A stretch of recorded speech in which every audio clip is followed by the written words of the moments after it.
We had this truck show up. He had a couple of different issues. One of the primary issues was some cooling system problems. So we got it in, code scanned it, and it has a problem with this.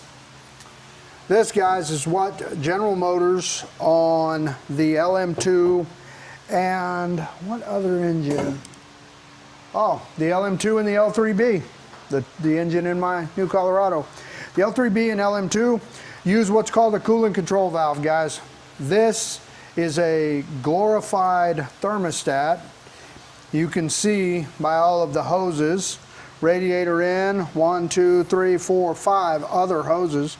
Control module, 1, 2, 3 plugs, multiple solenoids, cool it in and out, cool it in and out. So this is what General Motors affectionately refers to as what's a coolant control valve. They've had issues with these. There are some TSBs, no recalls, but some tech service bulletins with them. This, in essence, controls coolant inflow and outflow to turbo intercooler, transcooler, engine, top side of the engine, heater. It really kind of controls the flow of coolant through this entire engine. That is the part. The installation, very difficult, guys. If you notice, there's no wheel well liner. The reason for that is that part is actually right back here. You can see our coolant hoses and we've got input, output, output. That is actually bolted to the side of the engine block and goes from here behind the oil dipstick tube, also behind the steering shaft, both of which have to be removed in order to access it and remove the part, but it goes from here all the way over to behind the strut tower and over behind it. It is a difficult job. The days of a simple thermostat on these newer vehicles, that's history. So if you have an issue with one of these trucks, the L3B, LM2, 3-liter diesel, it's an expensive job. Part's not cheap, and I've got so far about 6 hours in replacing this. Now, you can do it quicker, I'm sure, if you get used to doing these, but we're just now starting to experience this, and you want to be careful. You got to follow the torque procedure, you got to follow the torque specifications, as well as the numbered torque sequence. Some of those fasteners, you can't even see them. They're very difficult to get to them with a regular tool, much less a torque wrench. Very difficult, takes some planning. But yeah, guys, the days of a torque, the days of just having a simple thermostat and coolant going everywhere it needed to go and then basically having control valves to stop it, no. Now we feed everything into this, and this determines, with help from the PCM, if we are going to have coolant go to the transcooler, turbo, intercooler, all of the various cooling functions all get diverted through this. You were also talking about what you have to do as far as like reprogramming different parts and everything else to finish it up? This actually, because of the design of this, is no longer also, guys, a simple just refill it with coolant, make sure it's topped off and send it. There is actually an electronic coolant bleed procedure required for this vehicle. Now, it appears the coolant bleed can probably be done looking at the repair instructions without a scan tool, but there are some, you're still going to have to clear any codes, and from what I understand, there is still also a relearn. So you are going to have a scan tool to complete this procedure. You can do the initial bleed, but as far as telling the computer we've got a new one, giving it the updated part number, and finishing the entire system registration of the new part, that's all going to have to be done with a scan tool. Again, guys, no longer just pull off a couple bolts, pull your thermostat housing.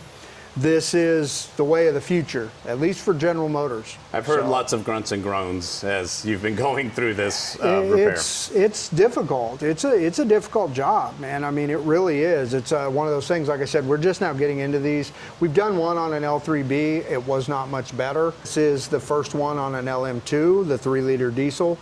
And yeah, guys, both engines, neither one of them are fun. What year was this again? What? This is a 2022 Chevy Silverado. Chevy Silverado, yeah, high country with the 3-liter LM2 Baby Duramax. Oh, okay. So, yeah. The other side of this, and we're going to get some video on that as well, guys, coupled with these cooling system problems, this truck, one owner prior to the owner that has it now, there was an older gentleman, bought it new, had it for all this time. He sold it to this gentleman who's our client. Our client has only driven this truck about 5,000 to 6,000 miles. I think because it sits more than it's driven, he is starting to have some issues. Both, we're seeing problems with the cooling control valve. There are some TSBs on that. They've redesigned this part. It's got a new part number. So in essence, I think they had to do some correction on it, but this truck also has problems with the SCR system. He has been having issues with the regen, and we found that the DEF injector was not flowing at the proper proper flow rate. So we ran the cleaning through it. We soaked it. We tried to clean it. We tried to run a couple regens with it. It is just not flowing at the rate that it's supposed to. So we decided we're just going to replace the injector. The rest of the SCR looks good. The cool and flow test from the DEF pump looked good. Pressure and volume are okay there. So we're going to replace the SCR, the DEF injector in this engine as well. That's a project a little bit later. We just got the cooling control valve installed. All of our hoses hooked back up. Now we're going to go through and fill the cooling system and then go into the electronic bleed. Once we do that, then we will have to run the engine to get it up to operating temp, make sure that we get any additional air out of the system, go through with the scan tool and relearn everything, tell the system it's got a new part and that we're good. Then once we know it's 100% full, I'm going to have to go in and pressure test the system, and I want to make sure all of these points that could potentially be a leak, we want to make sure are sealed. There are no issues with any of the hoses, any of the clamps, everything is good. The seal to the block was good like it was supposed to be. Everything was torqued, So it's a process, guys. So something you said earlier was, it was the first time you've gone through and really had to do this particular repair, and there's kind of a learning curve to it.